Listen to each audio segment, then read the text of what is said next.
When your life is leading you to play pro basketball, but something happens and you pivot, that's kind of the thing that happened to Pierce J. Brooks.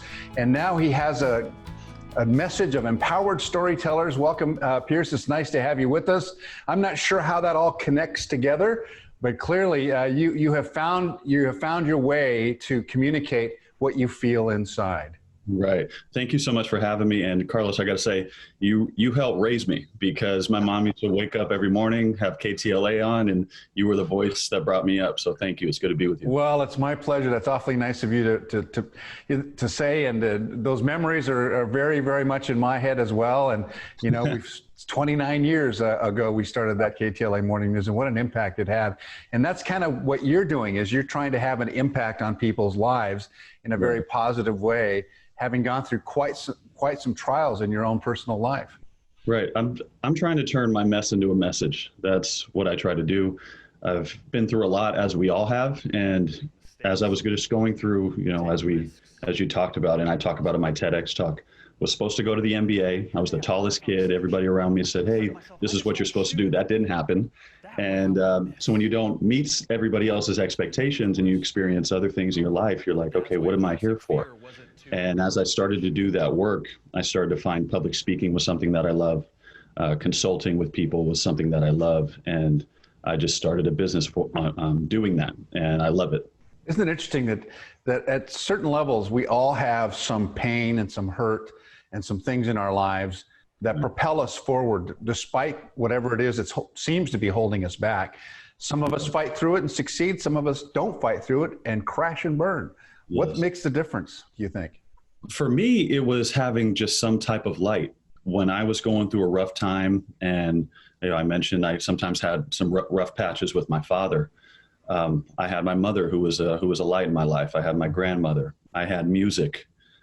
Music is very much a big, light in my life. That's why I have my backdrop's a vinyl record. It's just so much a part of me. And so, or YouTube videos, just little things I look for to lift me up. And that's really what I'm trying to do, is be a light for somebody. And if I could share my story and help people, and they get something out of it, find some meaning in their own life, then I'm, happy.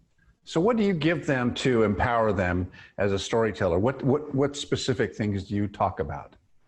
I really start by trying to understand my audience. If it's if it's a larger room, I want to understand who's there, what the theme is of a conference that I'm at.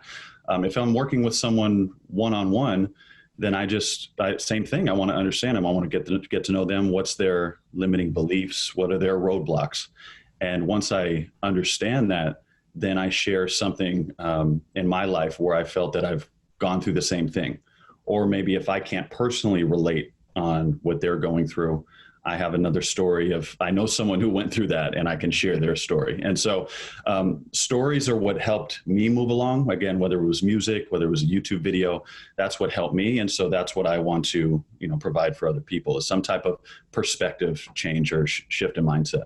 And I think that the message has to be that no matter how bad life can be, and some of us have gone through some real serious stuff, there is a way out. There is a light at the end of the tunnel, even though you may not see it. And especially now with this pandemic that we're all experiencing, the isolation, the frustration, the anger in some places, you've got to find a way. And I guess this way, me talking to you, you talking to me, don't isolate yourself, right? Yes, absolutely. That's something that I talk about right now, which is talk it out, don't act it out. And it's actually a recovery program mantra. And it's a principle and phrase that's worked for so many people.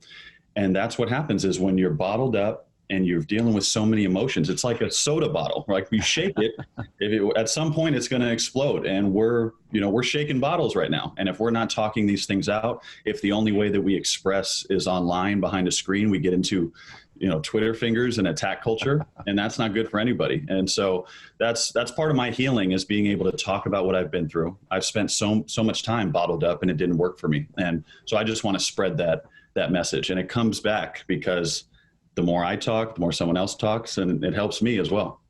Well, a lot of folks will look at you and me and say, "Wow, they've got it made. Life is good. They seem healthy and strong and happy." But we both have talked about the past that we've had. You mentioned the struggle with your father. We have that in common. It was difficult for me too, and so much of it has to do with just the notion that you can change your own life. You're really the steward of your own life, and that's really how you're empowering your storytellers, right? Absolutely. It's about doing the work and being in control. So I think that was one of the key things that I came across when I was going through my basketball time, and I wasn't making it to the NBA, and I wasn't a success according to what everybody was saying. I came across the 7 Habits of Highly Effective People by Stephen Covey. Yeah. And first habit is take responsibility of your life.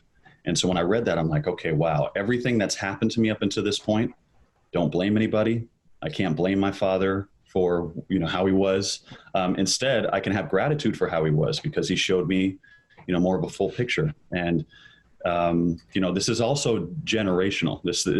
My father wasn't the way he was just out of nowhere. He was, his father was a certain way. And so now if I'm mindful of this, I can have a choice to kind of change the trajectory in our family. Well, Pierce J. Brooks, gratitude is a great word to end on. We appreciate you being with us, and I wish you the very best, and we'll look for you online everywhere. Of course, we'll put that all up on the website and on our show. Thanks so much for being with us here.